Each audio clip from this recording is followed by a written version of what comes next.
আজকে হচ্ছে ঝিঙ্গে। ঝিঙ্গে সাধারণত আমি ঝিঙ্গে শুক্তোতে দিই, পাস্তা তরকারিতে দিই, কিন্তু ঝিঙ্গে যেরকম দেখছে যে প্রথমবার ট্রাই করলাম, এরকম পাতলা পাতলা করে খোসা ছাড়িয়ে পাতলা পাতলা করে আমি রেখে দিয়েছি। আর একটু হালকা হাতে খোসা আছে, ঝিঙ্গে তো ভীষণ কাটা কাটা, খোসা একটু একটু লেগেই যাবে। তা এখন ঝিঙ্গেটা একদম পাতলা পাতলা করে কেটেছি, এর সঙ্গে দিয়েছি পেঁয়াজ কুচি, মুসুর ডালের বড়া আর লঙ্কার কুচি। কিন্তু আমি এখনো নুন হলুদটা অ্যাড করিনি। আর যেহেতু মুসুর ডালের বড়া, তার মধ্যে অল্প একটু বেসন দিয়ে দিলাম।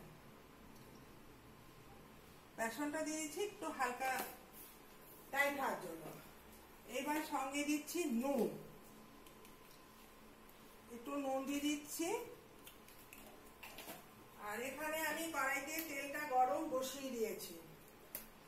আর একটু হলুদ, যেহেতু কাঁচা লঙ্কা দিয়েছি আর কোনো লঙ্কারই বেশি ব্যবহার করি না, হালকা ঝাল খাই, তা হালকা ঝালের মধ্যে একটা লাল পাকা লঙ্কা একটু পেকে গেছে। এইবার এটাই হচ্ছে আসল।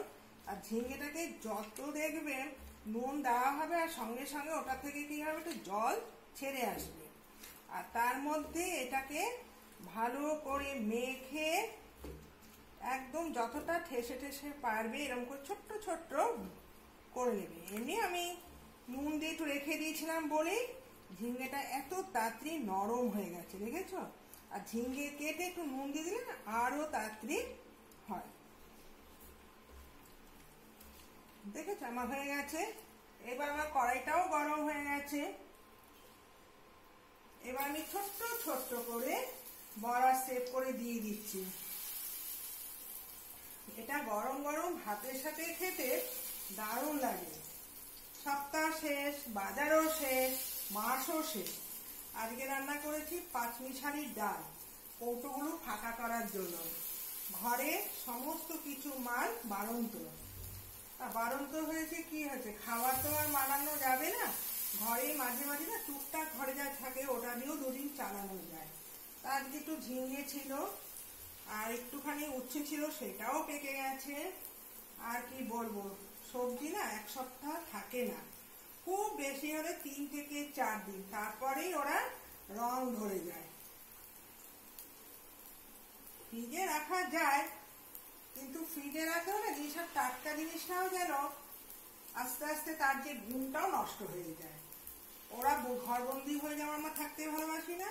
আর সবজিগুলো ঠিক তেমনি। একদিন দেখি কাঁচা লঙ্কা লাল রং হয়ে গেছে সবুজ থেকে, পটলগুলো হলুদ হয়ে যাচ্ছে, ঝিঙেগুলো শুকিয়ে যাচ্ছে। এই হচ্ছে ওদের কারবার। এইবার আমার এটা হয়ে যাচ্ছে। এইবার আমি কি করছি, অল্প একটু তেল দিয়ে করছি। এই দেখো, ননস্টিকে করলে কি হয়, তেল ভাতটা খুব কম লাগে, একবার হালকা আছে হবে। আর এই তেলটা সম্পূর্ণটা আমার থেকেও যাবে। যে কোনো ভাজা পোড়া যদি করতে হলে ননস্টিকে করলে না তেলটা খুব কম খায়। আর এটাকেও আমাকে আস্তে আস্তে চেপে দিতে হবে। এবার গ্যাসটাকে আমি একটু বাড়িয়ে দিলাম এটাকে লাল করার জন্য, না হলে না ভাজাটা ভালো হবে না। এটা লাল ধরার জন্য তো একটু রাখতেই হবে। একটু চেপে চেপে দিলে কি হবে, ভেতরটা যেহেতু ঝিঙ্গাটা কাঁচা থাকে, আর মাঝে মাঝে তেলটাকে এইভাবে একটু ঘুরিয়ে ঘুরিয়ে দিতে হবে। কিছুটা চেপে আছে আর কিছুটা উল্টে পাল্টিয়ে দিচ্ছি। এই যে এটা একটু আছে, এইভাবে একটু দেখি কোনোটা একটু ঝিঙ্গেটা একটু বেশি পড়েছে, কোনোটা কম পড়েছে, এখান থেকে একটু কেটে নিতে হবে। এটা গরম গরম ভাতের সাথে যদি একটু ডাল, একটা যদি বড়া ভাজা, তার সঙ্গে যদি একটু কাঁচা লঙ্কা কাঁচা পেঁয়াজ থাকে, মানে খাওয়াটাও জমে যায়। মাঝে মাঝে রোজ তো আর মাছ মাংস তেল মশলা ডিম তো সম্ভব হয় না আমার পক্ষে। কেন, যে কোনো বাড়িতেই দেখবে সবাই আমাদের মতনই খায়। এবার মুখের রুচি কিন্তু একঘেয়েমি রোজ রোজ মাছ মাংস কারোরই ভালো লাগে না। তা সপ্তাহে খাও, আর মাঝে একদিন দুদিন যদি এই টাইপের একটু ভাজা পোড়া হালকা খাওয়া যায়, বেশ সুন্দর টেস্টি টেস্টি খাবারও হয়। দেখেছো, এবার মিনিট 5 আমাকে আস্তে স্টিমে হতে দিতে হবে। কিছুটা রং ধরে নিয়েছে, যেহেতু এখন বেশিটা করবো না, বেশিটা করে রেখেছি, আর খাওয়ার সময় আর একটু গরম করে নেব, তাহলে মচমচেটা আমার থেকে যাবে। আর চানের আগে যত তাড়াতাড়ি কাজ সেরে ফেলা যায় তত ভালো। পুরো ভাজাটাই হবে, কিন্তু গরমটা করব আরো মচমচের জন্য, পরে একটু বসিয়ে নিব। এখন হচ্ছে ছেলের মা আর মেয়ের মার মধ্যে পার্থক্য। মেয়েরা যখন মার কাছে থাকে, মা সবসময় স্বপ্ন থাকে মেয়েকে কি করে সাজাবো, কি করে তাকে ভালো রাখবো, প্রত্যেক মায়েদের একটা স্বপ্ন থাকে। আর ছেলের মায়েদের স্বপ্ন হচ্ছে যখন ছেলেকে বড় করছে, বলবো না, না হলে ছেলে উপযুক্ত হচ্ছে কি করে, কিন্তু তার যেন কোথাও একটা যেন ফাঁক থাকে। মেয়ের মা তো মেয়ে বড় করে তো পরের ঘরে পাঠিয়ে দেবে, আর ছেলের মাকে তো সারা জীবন খাওয়াতে হবে, আজকে একজনকে, কালকে দুইজনকে, তারপরে তিনজনকে, যার যেরকম। কিন্তু ছেলের মা তো একটু হবে, কারণ একটা মানুষকে আজকাল সারা জীবনের দায়িত্ব নেওয়া যে কত কষ্ট আমরা নিজেরাই বুঝি, আর ছেলের বাড়িতে তো আরো বেশি। যাই হোক, সেটা তো কষ্ট আমাদের দুই পক্ষেই মেনে নিতে হবে। কিন্তু দেখা যাচ্ছে মেয়ে যেভাবে বাপের বাড়ি চলতো, শ্বশুর বাড়িতে গিয়ে দেখলো তার উল্টোটা। কোনো মেয়ের মা তো আর সেটা সহ্য করবে না, উল্টো পাল্টো কথা মেয়ের মাকে শোনাচ্ছে। মেয়ের মাই বা কি ধৈর্য নিয়ে বলবে, আজকে আমি মেয়েকে, আমারও একটা মেয়ে, আমি কি ধৈর্য নিয়ে বড় করেছি কি ওই পরের বাড়ি ছেলের বাড়ির লোকজনের কথা শোনার জন্য? এখন ছেলের মা জীবনে কষ্ট করেছে, মেয়ের মা কি কষ্ট করেনি?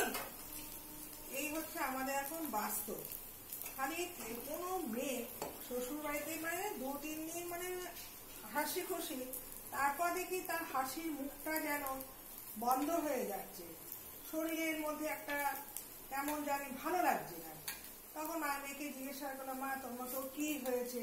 মেয়ে একদিন কাঁদতে কাঁদতে বললো, মা সকালে আমার কপালে ব্রেকফাস্টও জোটে না। তখন মা শুনে বলে, কি বললি? সকালে ব্রেকফাস্টে কি খেতে দেয়? বললো, মা 1 কাপ চা আর একটা বিটিনার না টোস্ট বিস্কুট।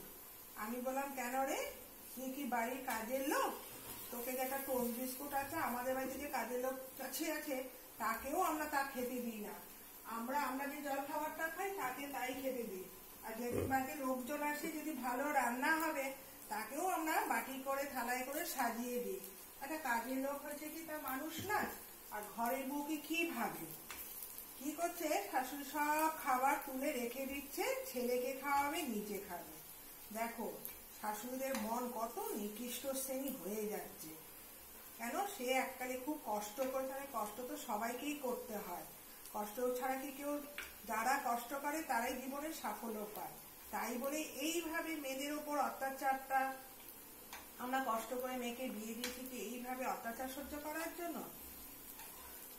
দেখো ভাজাগুলো আমি উল্টিয়ে দিচ্ছি, আমার ভাজাগুলো পারফেক্ট হয়ে গেছে। হয়তো আমার মতন, আমার কেন, বাস্তবে কিন্তু রাস্তাঘাটে যেখানেই যাও সেখানে কিন্তু একটাই সমালোচনা শুনি। সমালোচনা বলবো না, যার যার ঘরের কথা, সে মনের দুঃখ কষ্ট নিজের লোকের কাছে তার বলতে পারে না, হয়তো রাস্তাঘাটে আমরা একটু শুনি, তাই তোমাদের সঙ্গে শেয়ার করলাম। তাই ভাবি আমাদের বাস্তবটা কত কঠিন। এই ছেলে মেয়েকে কষ্ট করে বিয়ে দিচ্ছি, এই লেখাপড়া শিখিয়েছি, গান বাজনা শিখিয়েছি, সেই উপযুক্ত হয়ে দাঁড়িয়ে একটা নিজস্ব পায়ে দাঁড়ানোর চেষ্টা করতে, সব যেন বৃথা হয়ে যাচ্ছে পরের লাইফে। এই হচ্ছে আমাদের মেয়েদের জীবন। তোমরা সঙ্গে থেকো, ভালো থেকো।